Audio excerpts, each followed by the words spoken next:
Hey y'all! In today's video, we're going to be talking about a few of my current inspirations.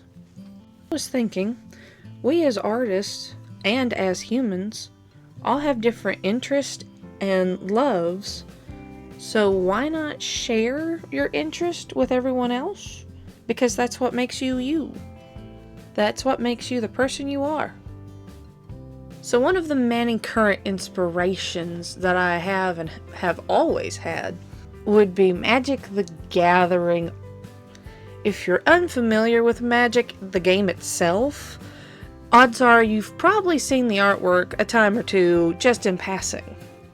Over the years, Magic the Gathering, or MTG, has had a plethora of different artists ranging from Jesper Ejsing all the way to Greg Staples, among many others. Now, you don't have to fully participate in the game of Magic in order to indulge in the artistic side. There's always key art from each booster set, as well as the fact you don't have to buy the cards at all, as they offered a few art books back in the day. I think they stopped at the War of the Spark set. Not 100%. I think that's as far as my collection goes. MTG also, once upon a time, put out a book called Concepts and Legends that goes over their thought process, as well as gives you a little peek behind the scene of how they come up with their worlds and characters to match. Even taking the time to play the game, you'll find yourself stopping to look at the art every now and again. One of the commander decks that got me into playing Magic was Robbo, Roar of the World. His artwork was done by Jesper Ejsing. I just like the brushwork, like the painterly style on it. I just like the color range he adds too. It's not just whites or greens or blues. There's a certain color mix that just makes it pop. There are several cards and artworks to choose from, luckily. And this may just be a hot take, but I prefer the MTG art set cards that you can get randomly in each pack to foils. I don't like foils at all. They ruin the artwork on a card. But those art set cards are a wonderful little collection that I don't see a lot of people going after. At least not in my area. I feel like the odd little gremlin that just hides them away in her binder. I honestly think almost every TCG is a good inspiration for any kind of artwork. Pokemon's had its times. They've had really pretty art. Digimon's had some really good art. Force of Will, if you're in the anime scene. Hearthstone, if you follow WoW.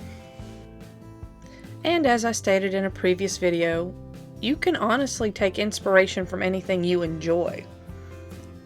i.e., those art books.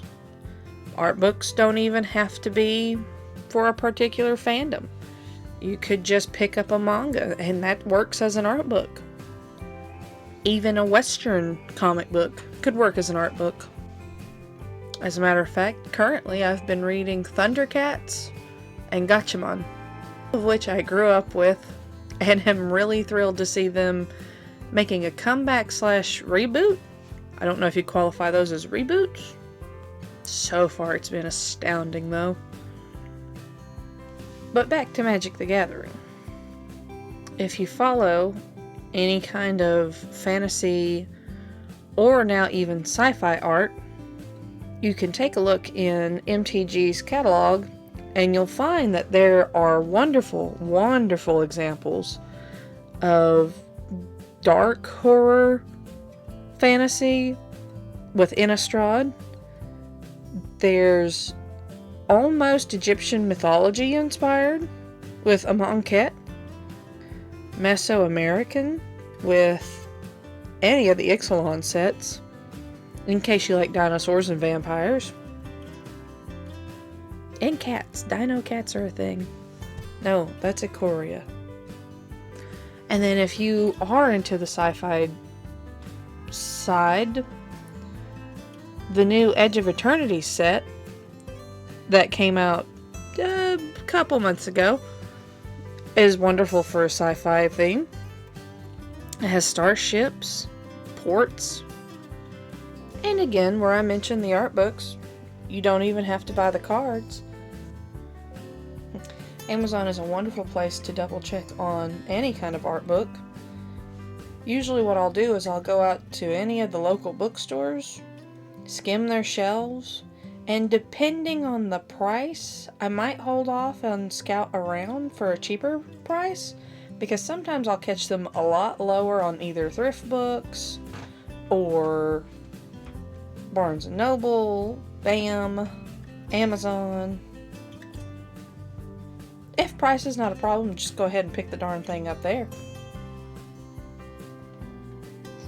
Or if you're looking for something in particular, that may require some scouting. And if you need to take your mind off of a few things artistically, but still be creative, you can always try Gunpla building, model kit building, Warhammer models. And this may sound odd. It's not exactly Magic related entirely, not the same company. But in buying Magic the Gathering cards, I want to buy card sleeves, so I'm even interested and inspired by the artwork on Dragon Shield boxes. The dual matte card sleeves that protect my cards. No sponsor, just like the boxes.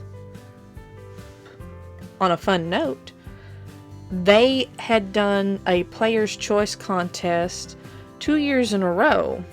I missed the one for Turquoise, but I did the one for Aurora, and that was one of my proudest moments because I was able to get in the top 100. There were so many amazing artists though, so I'm just thrilled to be up there. And I actually specifically bought the Aurora sleeves just so I could see the winner of the competition. And it is so beautiful. Like, I don't 100% know all the technique they used, but I think they used chromatic aberration, and oh, that is so good.